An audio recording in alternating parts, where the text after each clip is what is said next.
Welcome to Brain Health Matters, a series of courses, programs, and shows just like this, all designed to help you become healthier so your brain can become happier and stronger. This week, the eyes have it, the windows to the health of our brains. What do yours say? Brain Health Matters is brought to you by Don't Let the Memories Fade. Learn many enjoyable ways to enhance body, mind, and spirit with simple lifestyle changes that will help you improve your memory and your mind. You can create a healthier, more vibrant future with Don't Let the Memories Fade. Available in ebook and paperback on Amazon everywhere. Hello, and welcome to this week's edition of Brain Health Matters. I'm your host, Kate Kunkel, and this week I'm joined by Dr. Thomas Lewis. He's a medical scientist with advanced degrees from MIT and the Harvard School of Public Health. Dr. Lewis has developed novel algorithms to predict and measure chronic diseases with an emphasis on neurodegenerative diseases.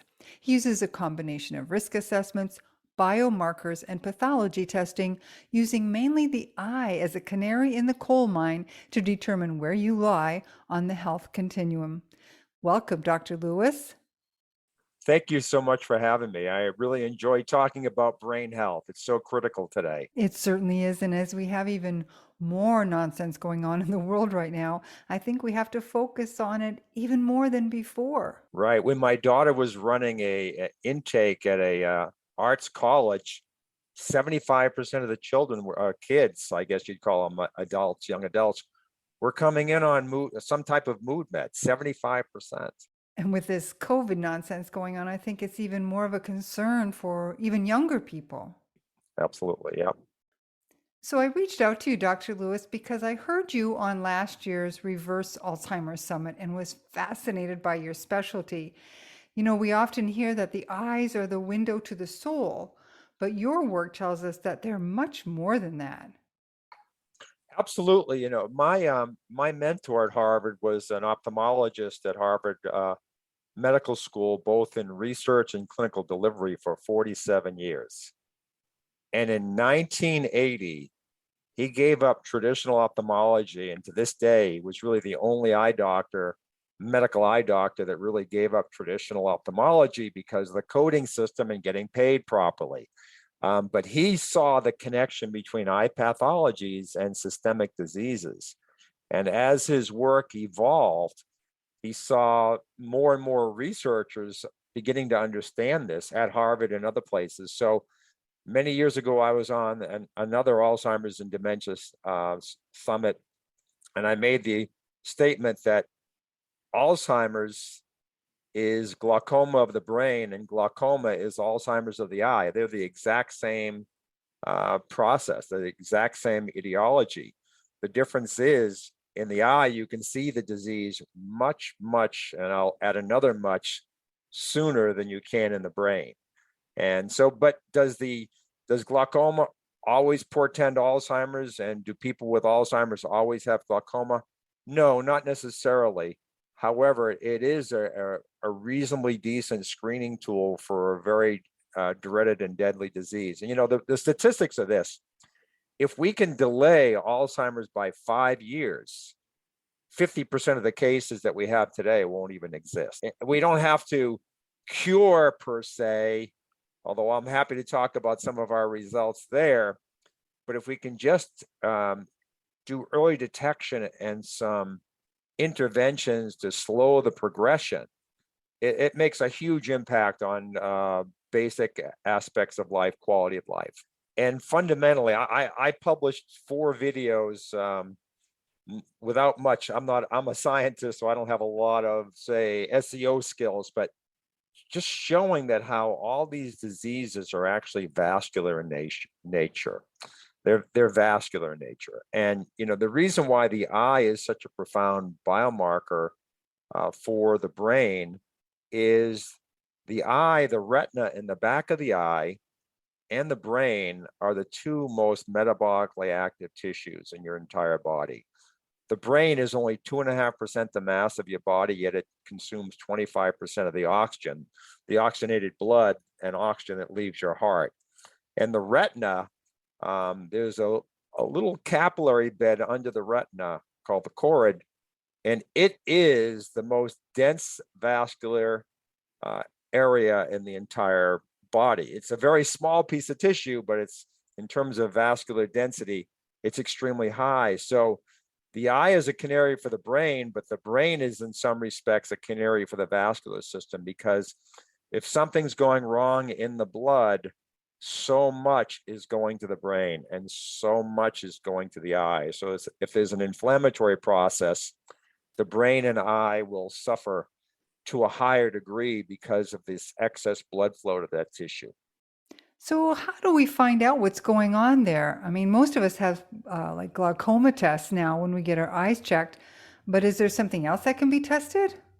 I offer a program where I just give you a criteria sheet that you take to your optometrist or an ophthalmologist. Ophthalmologists are medical doctors, but they tend to be under the Department of Surgery, whereas optometrists are actually more diagnostic, in my opinion, than ophthalmologists. And all I'm looking for is the major eye pathologies, and have the eye doctor rate those. So, for example, dry eye is a sign of early inflammation. Cataract, there are three different types of cataracts. One, the most common, which is subject to the most common surgery, the number one most executed surgery in the world, which is cataract surgery. But a cataract is called an unfolded or misfolded protein response. You should not have an opaqueness in the middle of your eye in the lens blocking light from hitting your retina so you can see an image. So that's a very unnatural thing. And it turns out that Robert Moyer and Rudolph Tanzi at Harvard showed that certain types of cataracts portend Alzheimer's, and actually did extremely detailed research to show that certain types of cataracts, the amyloid thereof, or the opacity thereof, is exactly the same as the amyloid in the brain. And they published this study back in 2003, and of course has been basic crickets. So there are subcapular, nuclear, and supranuclear or cortical cataracts. And the supranuclear or cortical cataract is actually the exact same amyloid plaque that's found in the brains of Alzheimer's. So, a slit lamp microscope, which is a basic optometric tool, if done properly, they can measure the amount of this supranuclear or cortical cataract. However, a nuclear cataract in a 50-year-old is a bad sign for longevity, and also brain longevity or brain health. If you're 85 and you have a cataract, you've made it. It's no big deal. But what was published, I think it was about 5 years ago, or it's actually longer than that, probably 8-10 years ago, during the Ebola scare. New York Times actually did in their well blog, which is usually pretty well written, that children as young as 5 with Ebola were turning up with cataracts. So really, what Dr. Tanzi and Dr. Moyer at Harvard showed, and then this manifestation of cataracts from Ebola, shows that these unfolded, we call them misfolded, but I think that's a misnomer. These formations are actually part of the innate immune response to an infectious process. And that's what amyloid plaque is in the brain, right? We know that it's a response of the immune system of the brain. Dr. Bredesen wrote a book called The End of Alzheimer's, but Dr. Tremp and I wrote the first one before Dr. Bredesen, more of a textbook. And in that book, we predicted that these microfibrillary tangles of tau, if you treat them pharmacologically, will make you worse. It's actually these hyperphosphorylated tangles, which you can see in the eye. Almost no optometrist or ophthalmologist uses this so-called GDX machine to see these so-called microtubules. It's more of a research tool.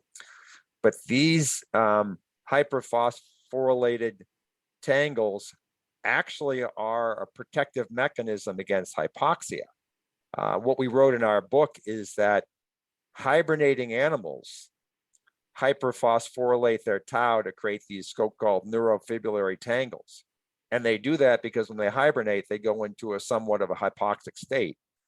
And in Alzheimer's, we see, you have the exact same thing: lack of blood flow, hypoxia to the tissue, and then you start losing neurons, ganglial cells, synaptic connections, all that stuff related to how the brain functions properly. So, Tau RX was the first company to come out with this, and they reported great initial results like they always do, but then in longer term studies, trying to eliminate this tau is an inappropriate process. Well, that's because you're not getting to the root cause of the problem, right? Because if you don't eliminate that, then it just keeps coming back again, right?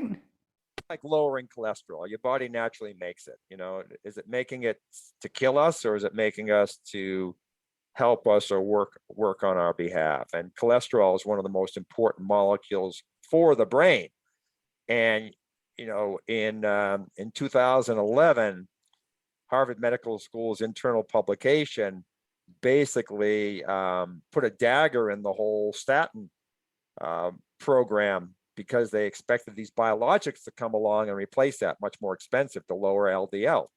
And they've been an abject disaster, because LDL is simply a soap to carry fats through your water-based bloodstream, mainly to your eyes and brain. And, people on these drugs have very bad outcomes long-term in terms of eye health and brain health.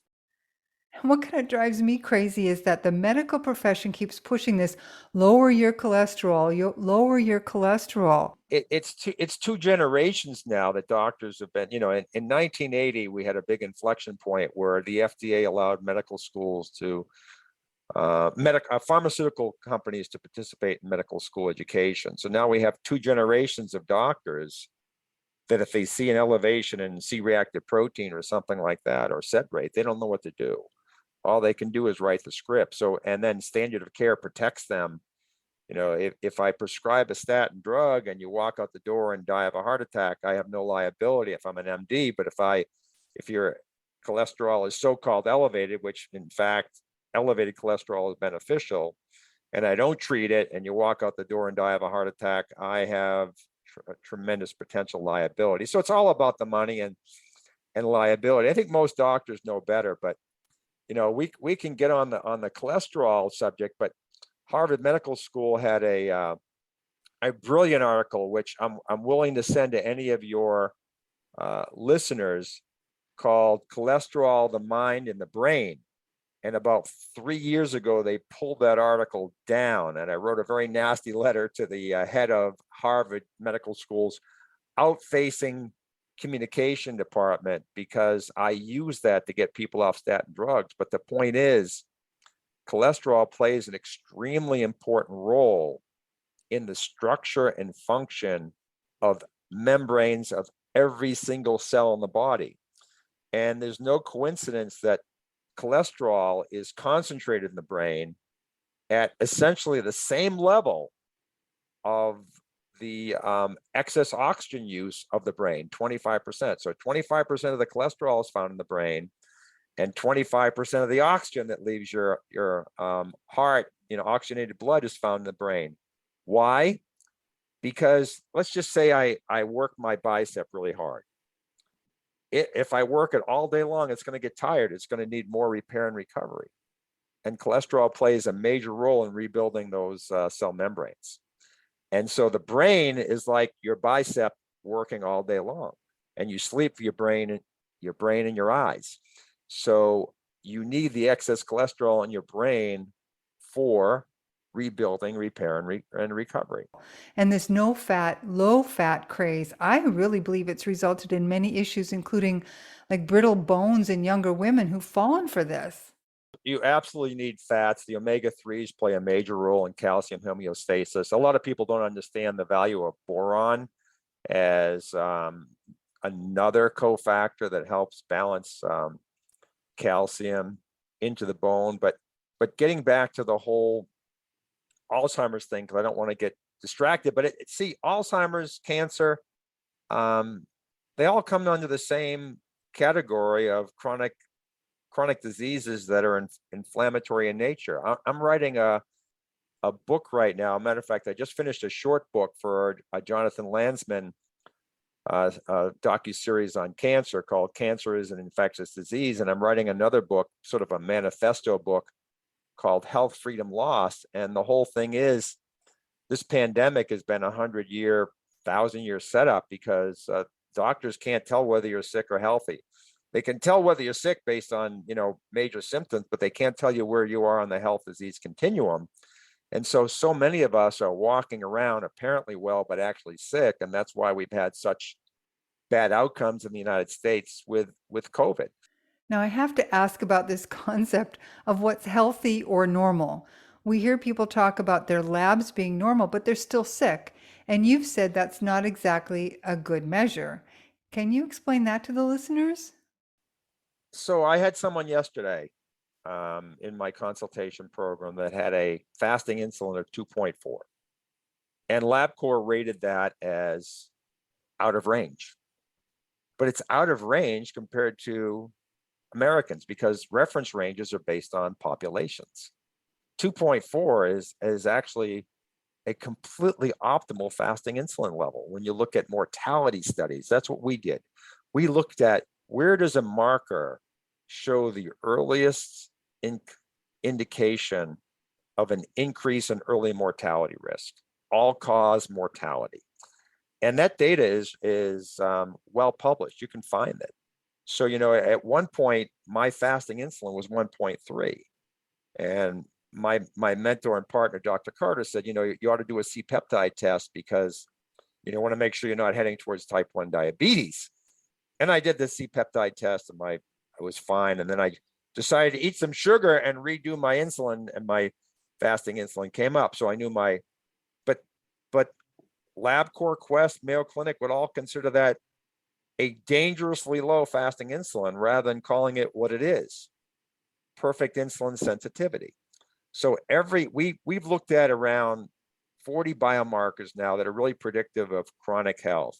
C-reactive protein, fibrinogen activity, erythrocyte sedimentation rate, uric acid, cystatin C, myeloperoxidase, all these different markers to see where they show the first indication of early mortality. The classic would be white blood cell counts. It's the most basic test. It's just, there are 5 different types. And when you add up all 5, you get the total white blood cell count.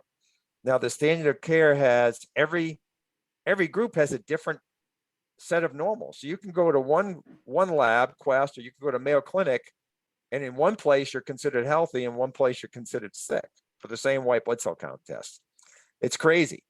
So, and they're generally between 3,500 and around 11,000.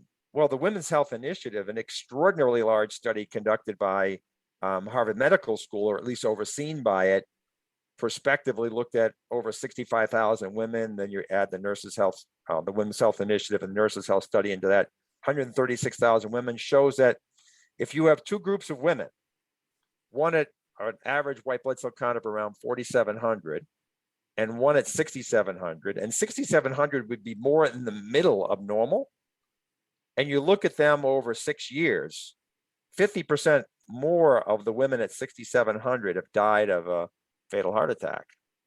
And yet their numbers are considered normal. Yeah, way normal, like dead center of normal. Now keep in mind that if you're comparing a 50% increase to a low number, it's still a low number. But what woman, what man wants to increase their risk of dying of a fatal heart attack in 6 years by 50% compared to their neighbor who has an optimal range? So I'll just give you an example. White blood cell counts 3,500 to 11,000.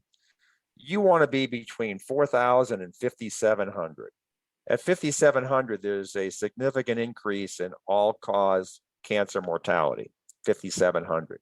And what I tell folks is that our markers are based on early mortality. However, optimal is even tighter. So everybody should be looking at their white blood cell count right now, and you want to be between 4,200 and 4,600. Wow, that's really narrow. But that's optimal, and healthy people are there. And then if you really want to go to the next level, the neutrophil to lymphocyte ratio, which nobody measures, it's easily calculated. It's just take the absolute neutrophil divided by the absolute lymphocytes, and that should be between 1.1 and 1.5. So even if your white blood cell counts are in that absolutely optimal range, the neutrophil to lymphocyte ratio could be off because your neutrophils could be up and your lymphocytes could be low, or vice versa, implying just some subacute chronic infection. So, we can never just look at one biomarker. We have to look at multiple. And this is the important thing that we have to consider. Alzheimer's, I see many people come in or on Zoom, they look robust and healthy. And their labs are just a smidgen out of whack. And they say, how can this be? And the reason it can be is because you have what Charles Mayo, the founder of the Mayo Clinic, defined as a focal, or a simpler definition is a localized inflammatory or infectious process going on in just a small amount of tissue. But it's enough to disrupt that tissue to affect maybe cognitive impairment, executive function, in ALS or Parkinson's, motor activity in multiple sclerosis. It can affect the myelin sheath specifically, but we're not talking about, medicine's all focused on cold, flu, COVID, a major systemic whole body disease process. But most chronic diseases are, you have a little hypothyroidism, you have a little joint pain. So, how do other infections fit into this? I was talking to another physician not too long ago, and she mentioned how things like herpes and other infections like that can carry over and they can cause problems, even though they aren't active because they're still there. Could they be like that systemic infection you're talking about? Like, can they just affect small areas like a small part of the brain? So the white blood cell counts really tell us if there's some activity. But a really brilliant clinician, physician, researcher out of Vanderbilt, Charles Stratton, showed that something like chlamydia pneumoniae, which is highly titrated to Alzheimer's by Dr. Brian Balin out of the Osteopathic Institute of Philadelphia, that organism can live in 3 different forms. And so what I always tell people is very simple. Think about chickenpox, and it can reactivate that herpes virus can reactivate as shingles 60 years, 30 years later. It goes into a dormant state. Do we think that's the only organism that can go dormant and come back up and create pathology or physiological changes when you're vulnerable later in life? And the answer is no. They're all very clever at survival, and pretty much all of them can. So what we do is we look at with a fine-tooth comb at the white blood cells to see if we think there's some activity. But what I find is when these infections take hold, you can't just up your game in your lifestyle and expect them to go away. Unfortunately, it often doesn't happen. They have to be actually treated aggressively. So, when you say treated aggressively, what kind of things can we do to ameliorate this so that we don't dive into Alzheimer's? So if the difference between acute disease where you feel yucky, like seriously yucky, versus a chronic disease where you're just off a little bit, is the same in terms of how you treat. You treat an acute disease short term, you have to treat chronic diseases long term. There's almost no way around it.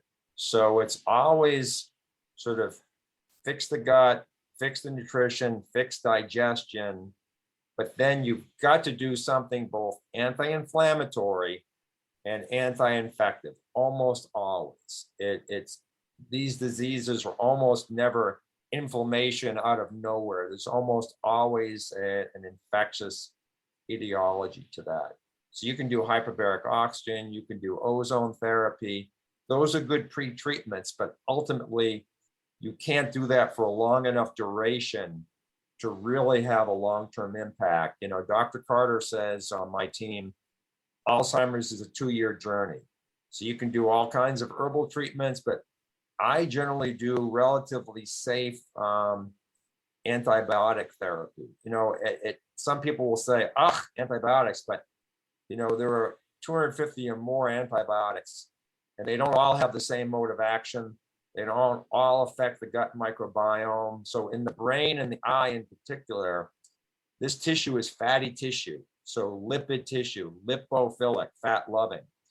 Lipophilic pharmaceuticals tend to have very little impact on the gut, but can cross the blood-brain barrier. So something like minocycline, with something like chlamydia pneumoniae infection, or even the Lyme type pathogens, the spirochetes that live in biofilm, something lipophilic will be more effective than something not. So when you compare doxycycline to minocycline will be superior. Clarithromycin or roxithromycin is an add-on. Dr. David Weldon has a whole protocol that he's published for multiple sclerosis based on chlamydia pneumoniae infection. But the point is, the treatment is a minimum of 3 months, and it could go much, much longer. I have many people on this type of pharmaceutical regimen for over a year, myself included, who had atrial fibrillation from Lyme disease. So, and I never took a probiotic, never had a bad day, never disrupted my gut when you select these things appropriately. But that seems to be the problem. Doctors just throw the latest, greatest antibiotic at a problem, and they don't even consider these things like the gut microbiome. But what about antivirals like ivermectin? Ivermectin has been a godsend. The whole COVID's been a godsend for popularizing ivermectin. And what Dr. Austin, one of my colleagues, a internist, told me is, if you want to treat gut, you do it on an empty stomach. If you want to treat virals internally, you take it on a full stomach. So I have people dosing ivermectin at their full body recommended dose, which is your weight divided by 11 in milligrams or more for long periods of time. And there's, this Epstein-Barr, there's a lot of different virals, but see, the labs will tell you whether there's a viral burden. If your lymphocytes are either really elevated or really suppressed, you most likely have something viral going on. And there's a lady in England, I think her name is, I can't remember, it's a Japanese name, but there's a whole group I belong to that is very focused on infectious etiologies, and virals play a big role. So you do the Institute of Functional Medicine protocol with medicinal mushrooms and the zinc and quercetin and the vitamin D and the vitamin A. We always recommend cod liver oil for every condition, particularly those related to the eye and the brain, because of the natural versions of vitamin A and vitamin D that work symbiotically. But then you can do, HCQ and ivermectin together. But you don't treat unless you've identified something.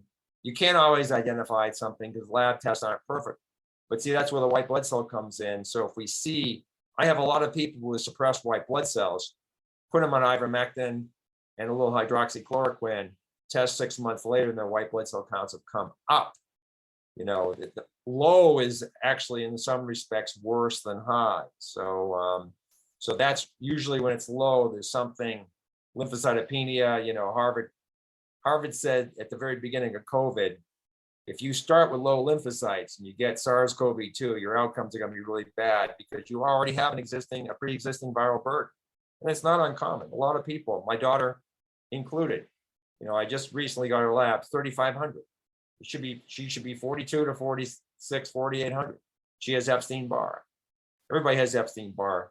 But if your lymphocytes are suppressed, you have active. It's no longer just sitting around waiting. It's doing something, and she has symptoms.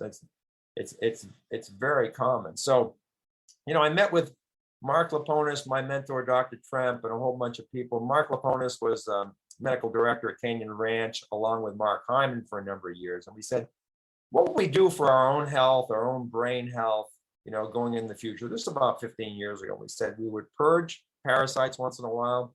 We purge viruses and we purge bacteria. Because ultimately, as you age, you have immunosenescence. Your white blood cell count, your white blood cells aren't as active, supposedly. It's probably more gut microbiome, but that's the manifestation of it. And so you start sliding down the slippery slope. And so some of these things that I'm recommending, even the antibiotics, can just boost you up. So you're always in this battle between repair and recovery and wear and tear. And wear and tear is when you're breaking that tissue faster, and infections will do that. So that's a very important consideration. And getting back to the eye, if you have macular disease, glaucoma, dry eye, or cataract, and you're not in your 80s, those pathologies are telling you have something going on. The number one thing to make sure is don't get root canals, have the root canal pulled, treat systemically. Once you do that, check with a good biological dentist for cavitations, pockets where your wisdom teeth were removed. These harbor bacteria, and I believe Lyme syndrome, which a lot of functional doctors worry about Lyme, is actually more frequently caused by spirochetes from the mouth than from spirochetes from a tick bite or other, a vector like that. And I see it every day. I run oral DNA tests. People have glaucoma, macular disease, some memory issues, sleep problems. They have root canals. They have something periodontal. So AKA, they have a chronic low-grade infection that's focally affecting them. And the number one thing that oral pathogens affect first is joint health, because they're bone-eating organisms. That's why they're in the mouth, and the dentist takes an x-ray to see bone loss. But they can affect anything in the vasculature, in the brain, in the eye. These are very common, most common pathogens from the mouth. The dirtiest place in the house is not the bathroom, it's the kitchen. Dirtiest place in your body is in the mouth, not in your rectum, not in your anus, if you will, or your digestive tract. Dr. Lewis, thank you so much. I truly hope that people take to heart this important information. We have to look after these chronic low-grade issues. Get the blood work done, check your eyes, get the list from Dr. Lewis. So how can people work with you or connect with you? Yeah, well, we offered some basic testing and consults on our website, healthrevivalpartners.com. And I'm very happy. My email is just tlewis, TLEWIS, at healthrevivalpartners.com. And we do it. If you come on our website and sign up for our blog, we do weekly webinars, live webinars every week, Monday at noon Eastern and Tuesday at 8 p.m. Eastern. They're repeats. So every week we have one topic, but 2 opportunities to listen. And they're completely free. And I think, they're, we try to keep them on the cusp of being very scientific, but understandable. They're definitely not sound bites. We're trying to educate people on root cause of disease and basic aspects of health that I think would be very beneficial for individuals. So. Thanks again. I'll be sure to have all of your contact information in the show notes. And I can't tell you how much I appreciate you sharing your knowledge with me and all of our listeners here on Brain Health Matters. Been really my pleasure. Thank you so much, too. Thank you so much for joining us for this episode of Brain Health Matters. Be sure to subscribe with your favorite podcast service so that you can get all the latest episodes when they're released.